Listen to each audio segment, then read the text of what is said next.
तो class 11th के सभी विद्यार्थियों, जैसा कि आप जानते हैं मैं हर विषय की तैयारी आपकी अच्छे से कराई है, ठीक है। तो यहाँ पर फिजिक्स का, ठीक है, सेट ए आज अपन लेकर आए हैं। बड़े ही सिलेक्टेड क्वेश्चन मैं बताऊंगा जो आपको एग्जाम हॉल में काफी हद तक देखने को मिलेंगे। चलिए तो देर किस बात की है, फटाफट से अपन शुरू करते हैं। ध्रुवों पर जो जी का मान होता है वो कैसा होता है? देखो, जो ध्रुवों पर जी का मान होता है अधिक।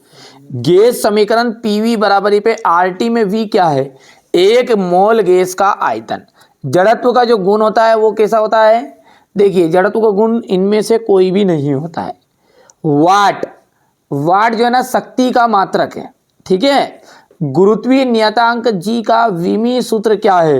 एम इनवर्स है, एल की पावर 3 है और टी इनवर्स 2 है, ठीक है। सरल आवर्त गति में स्थिर रहता है। क्या रहता है? स्थिर आवर्त काल, ठीक है भैया। आगे बढ़ते हैं। यहां से आप देख सकते हैं ये आपका बिल्कुल जो मैं बता रहा हूं 100% आप पक्का मान लीजिए कि यही पेपर में आने वाला है, ठीक है। क्योंकि मैं गलत जानकारी नहीं देता हूं, जिस तरह मैंने राजनीति वालों को बताया है पूरा पेपर आया है बेटा, पूरा पेपर।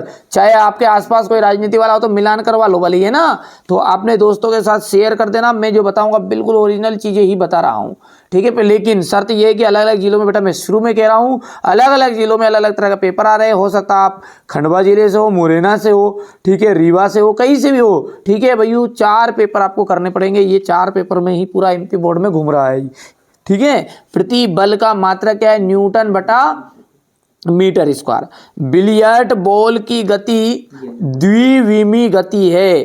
पृथ्वी के केंद्र पर गुरुत्वीय त्वरण का जो मान होता है वो 0 होता है। जी एक क्या है? जी एक अदिश राशि है। घर्षण बल संपर्क सतहों के क्षेत्रफल से स्वतंत्र होता है। कार्य एक क्या है? अदिश राशि है, ठीक है। यहां से अपन बात करेंगे, इतना हो जाएगा ये क्वेश्चन नंबर 2। ध्यान से देख सकते हैं, इतना हो गया है। जोड़ी क्या है आपकी? संवेग। संवेग का आ जाएगा, यहां से देख सकते हैं ये पहला मिलान करना है। तरंग की जो चाल है, तरंग की चाल आ जाएगा आवर्त इंटू तरंग दैर्घ्य।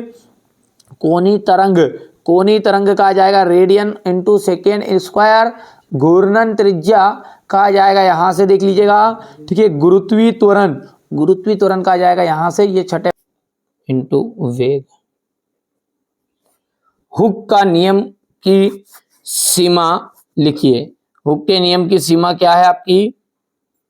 ठोस पदार्थों के लिए लागू होता है। यहां नियम किसके लिए लागू होता है? केवल, तो यहां पर तीसरा जो है ना अपना ये लिख देंगे, यहां नियम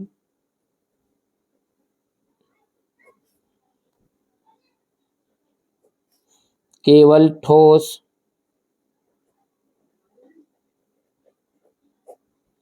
पदार्थों के लिए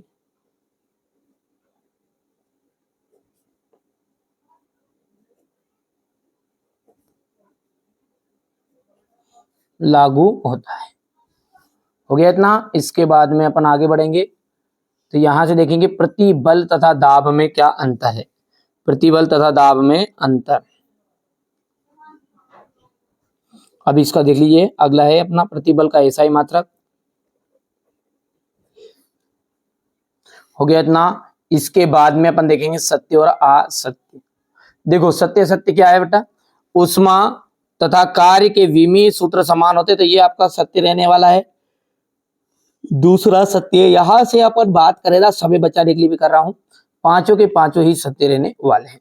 क्वेश्चन नंबर 6 से तो आप जरूर जरूर याद कर जाना है। देखो, हो सकता है आपके जिले का पेपर इस तरह से बने या अलग तरीके से बने, मिलता जुलता पेपर रहेगा बेटा, पूरा का पूरा पेपर सेम नहीं फंसेगा। चाहे आप पहले से वीडियो को छोड़ के जा सकते हैं, कोई दिक्कत नहीं है। लेकिन ये बात पक्की है कि हाँ, बहुत सारे क्वेश्चन जो 3 सेट आपको प्रोवाइड करूंगा ना, उसमें से आप बिल्कुल 50 से 60 नंबर पक्के हो जाएंगे। एसआई प्रणाली एक संबद्ध प्रणाली क्यों है? मूल मात्रक तथा व्युत्पन्न मात्रक में 2 अंतर लिखिए। विमीय समंगता का सिद्धांत क्या है? विमीय सूत्र से आप क्या समझते हैं? 1 न्यूटन बल को परिभाषित कीजिए। संवेग संरक्षण का नियम लिखना है। गुरुत्वाकर्षण तथा गुरुत्व से आप क्या समझते हैं? जी का मान कहां अधिकतम और कहां न्यूनतम होता है? यहां से देख सकते हैं बॉयल का नियम आपको बताना है। ये क्वेश्चन नंबर 11 रहेगा आपका। क्वेश्चन नंबर 12 देख सकते हैं। ठीक है, घर्षण के लाभ लिखिएगा, पास्कल के नियम क्या है लिखिए तथा सिद्ध कीजिए। किसी तार को खींचने